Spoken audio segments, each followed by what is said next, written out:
last couple of meetings, Finance Club has basically done nothing. So this meeting, if you would please come, we will talk about what we want to do for future Finance Club meetings. It's going to be today, that's E-Day, in the room 6. Be there.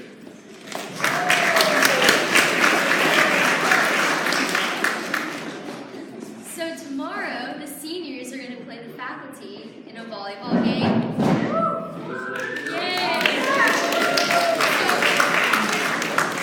all the seniors should come and play, and everyone else should come and support and cheer on the seniors.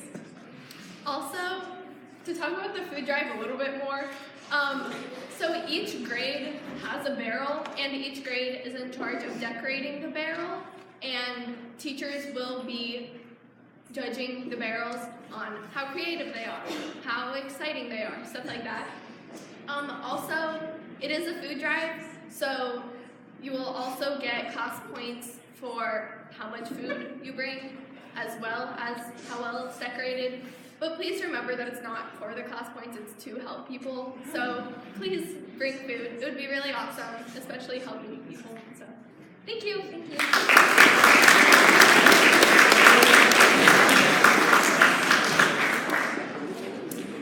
Hey Marissa, do you want to go to In-N-Out?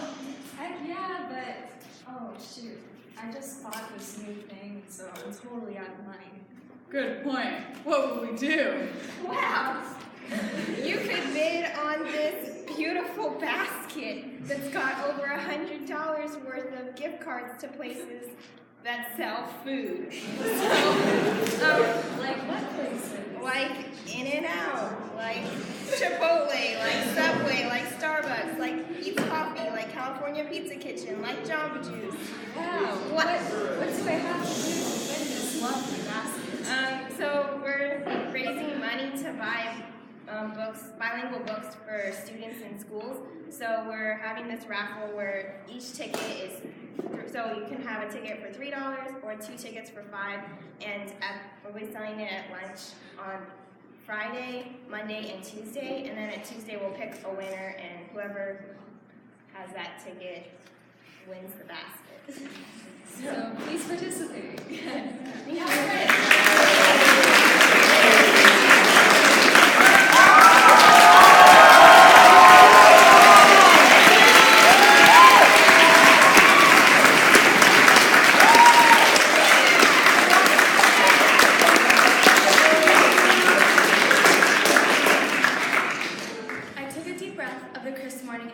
My eyes adjusted to the darkness as I pulled on my clothes and unzipped the tent.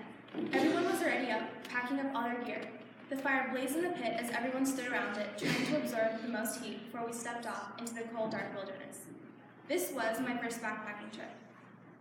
It all started when a group of my mom's friends said that a group of people were hiking through the Sierras, a staggering 20 miles to Kennedy Lake. My first thought when I heard this was, why would somebody want to leave the comfort of their home just to sleep on a 2-inch mat in the freezing cold on the ground? My thought was interrupted when I heard the words I was dreading. Camille, you should join us on the trip.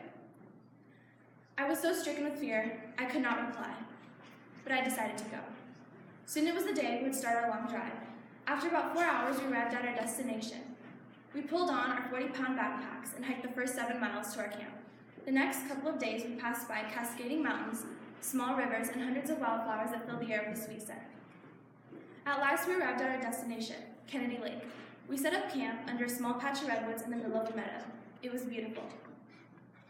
Small snow on top of the soft green-colored mountains could be seen for miles. Then I saw something that put my excitement to a halt. We were camping next to the darkest, densest patch of woods. During the safety of daylight, I explored the forest with my friend. I sat down my red backpack near a tree, and we decided to look around for stuff. After a while, it was getting dark, and we walked back to camp. The leader told us to get ready for bed. I was looking for my toothbrush when my heart skipped a beat. I had left my backpack near the tree. I told the leader, and he told me to just run and grab it since the edge of the forest was right next to our camp. I started to walk through the meadow and noticed the sky that was speckled with thousands of stars. I stood at the edge of the forest. With my heart racing, I started to search. I looked back to look at the camp for reassurance, but all I could see were small tent lights, for the rest of the camp was being covered by the trees. I started to look, and I found my backpack lying where I'd last put it. I picked it up and started to walk back. When I heard a noise, I froze. I turned around for a split second and I saw a huge figure behind the bush. My imagination immediately took a turn for the worse. A bear? I slowly backed up and started to made a run for it. I ran back to camp. It was the fastest I've ever ran. I'm no track star, and I might have looked weird striding through the tall meadow, but I made it back to camp. That night, I fell asleep thinking about the woods and how I made it up. I realized that my imagination took a turn for the worst when I heard the noise. I realized also that maybe it was just a harmless deer, and that I never actually saw what the figure was. I then realized that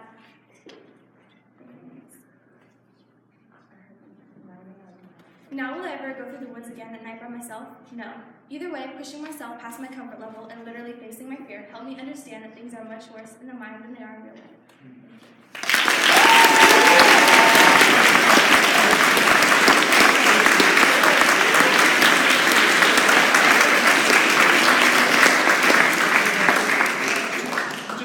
Follow up quickly on that fire drill.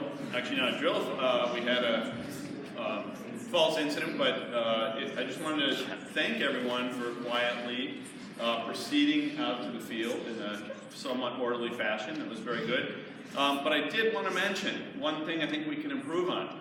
When we have a drill like that, once we're all lined up and we're out there, people are relatively quiet, that was good. But there were whole groups of people waving their arms.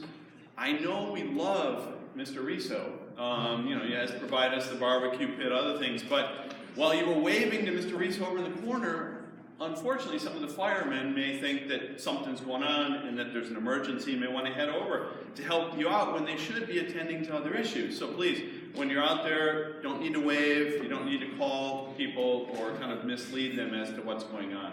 So keep up the good work, but just avoid that waving and calling of people. Thanks.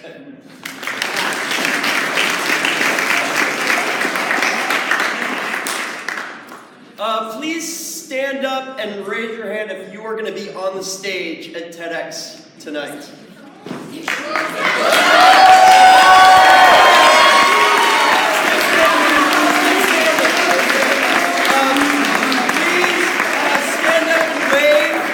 If you are involved at all in helping TEDx happen tonight.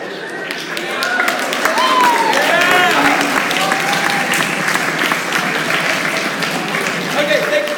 This is going to be a really great event tonight. And then who's attending? Who's going to be attending? Who's going to be in the audience? Yes? Excellent. Okay, a bunch of you.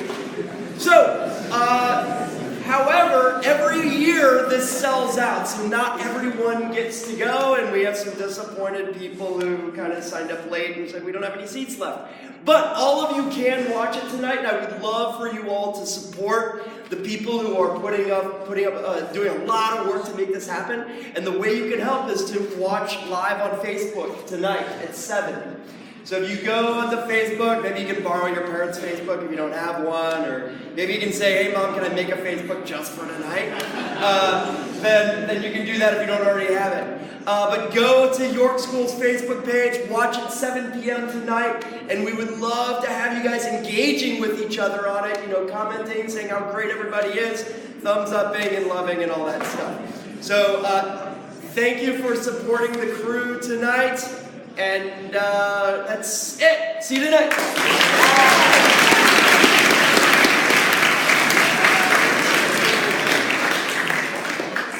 Hey, good morning. I just want to let you know that by the end of the day, a draft of the exam schedule will be available on the homepage. We do this every year. Same thing. Not new. All right. So I want to emphasize it's a draft of the exam schedule because we would like you to take a look at it in the next few cycle days, have some conversations with teachers about our classes scheduled on certain days for exams that work for you and work for your section and so forth. And then if we need to make changes, we'll make changes by Thanksgiving, and over the Thanksgiving break you can have a look at the final schedule and plan accordingly by making a study schedule and so forth, and talk a little bit more about how to approach exams in a way that leads to your success when we get back from the Thanksgiving break. So please have a look in the next couple of days at that draft schedule. Thanks.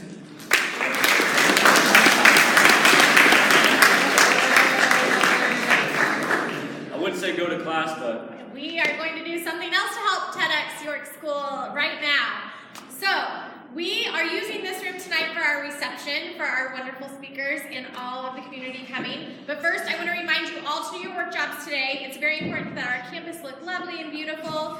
And then secondly, this half of the room right here, sitting in this room, when you leave, if you could just pick up your chair and walk to the library with your chair, that would be the most helpful thing in the world for us today. If anyone has a free next period and is willing to help Mr. Rizzo, he would really appreciate the help moving all these chairs out of this room as well. So that's the end of break. Again, this half right here, pick up your chair and just walk to the library. And if you're over there, grab an empty chair. Yep, thank you.